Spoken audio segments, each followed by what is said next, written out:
As of late, I've been getting a lot of comments about how I do certain moves in Rocket League. If you've been around the channel for some time, you will have noticed that I like to try new moves that I thought I could never do. It's something that keeps me interested in the game, and I thought a lot about making tutorials on some of the moves, but I never had many requests for it. Well, that was until recently. So I'm gonna be talking about this move you see in the background. I'll call it the tornado flick for now. Also, I'm in no way saying that I invented this move, and don't worry, I'm not gonna try and attempt this after myself, but for simplicity's sake, I'll refer to this move as the tornado flick, as that's what you need to do in order to perform it. Now, as for the difficulty of the move itself, it's really not the most difficult thing in the world, but it's also not something you should attempt if you don't have a lot of experience in the game prior. I'd say the most difficult thing about this move is the launch itself. It's like a mini freestyle air dribble, so this might be the hardest part in my opinion. But lucky for you, I'll put a training where you can practice the move at your leisure. So what is this move you're talking about anyway? Let me explain for a second. Every time you bounce dribble the ball, instead of shooting, you can bait your opponent into challenging your first touch, and soon after he jumps, flick the ball over him. If you remember my tutorial on the fake air dribble shot, it's really just the same, but instead of shooting straight, you flip your car using the tornado spin to get more power on the flick. The rotation also helps with throwing off the opponent, as the flick comes more unexpected. However, this is probably not the most effective thing you could do in most situations, and it's mostly for scoring nice looking goals. This is definitely not something you need to be able to do in order to win games. Usually a simple shot is way more effective in these situations, but many of you wanted to know how I do this, so I'll show you exactly how I do it. Okay, so how does this work then? First, you're gonna need to make some important changes to your controller layout, because we need a keybind for arrow left. Now it does work without it as well, but I think it looks way better this way, and it's less keys you need to press in game to perform the flick. Alright, now, by default, these two actions won't have any buttons assigned to them. If you're on a controller, I advise you to bind one of these to L1 if your boost is at R1, and vice versa. Also, don't forget to assign your scoreboard button to the touchpad or to select, as you'll be overwriting the scoreboard button, which is also L1 by default. Now that we've done this, we can jump, hold down the L1 button and simply pull the left analog stick to right to perform the tornado spin. This is important for the flick, because we want to rotate the car to get the maximum amount of power on the flick. And yeah, now we're ready to get in some practice. But just like with any ground air dribble, it's easiest to do it when the ball is bouncing in front of you.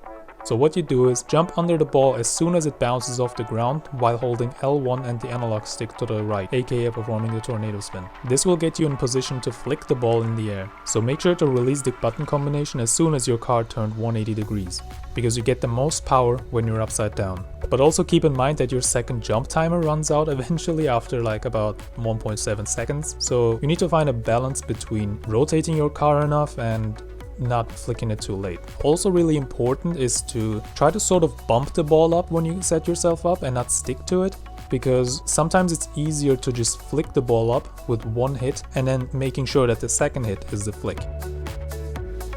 Now let's go into the training that I'll include in the description down below and practice this exact scenario. For the first one, it's simple.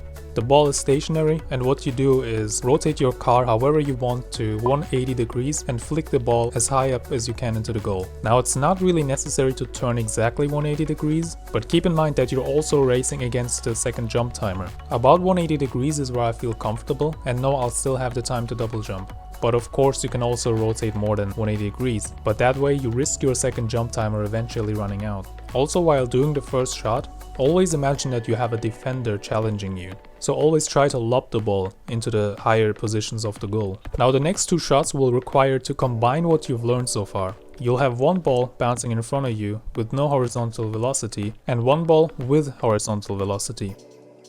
With the first one, simply jump under the ball, do the tornado spin however you want, and use the right flick to score.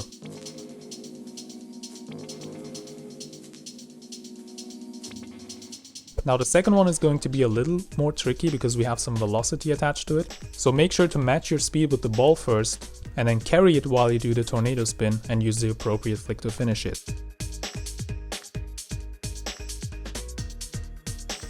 One final method to do this move is when you're dribbling the ball on top of your car's roof. Now, when dribbling, you can try to do the tornado move, but you need to be pretty precise in order to do it properly, and it's usually more trouble than it's worth. If you do, however, want to know how this works, basically, when dribbling the ball, hold your jump button for the entirety of the setup while doing the tornado. You will, if done right, be glued to the ball, and you will have popped the ball up into a good position. And if you're lucky, you'll be able to flick the ball high up because your rotation ended and you're still under the ball. But more than that, you will drift to the side of the ball, and that's where your flick comes to play. You need to be able to adjust the flick to each individual situation. Important here is that you're not going too fast, because if you dribble too fast, your flick won't be able to catch up with the ball itself, so avoid going supersonic in this case. Pro tip from myself: when you're dribbling the ball, don't actually do the tornado move. Simple as that. The tornado move itself is just too weak to lift it up properly. So what you can do instead is to air roll manually, just like you would when attempting a ground air dribble. First, lift the ball up slightly while boosting into it from underneath. Then you can rotate the car and dribble it up to a certain height where you can then flick the ball. And I know it's not really a tornado flick anymore, but it's a hell of a lot easier and you get the same effect. And that's basically it. I hope you liked the video and it could help you understand the move better. New episode of Funny Moments coming very shortly, and also thank you for the incredible support of my 50k montage. You're actually an insane community. And with that said, I hope I'll see you in the next video. Goodbye.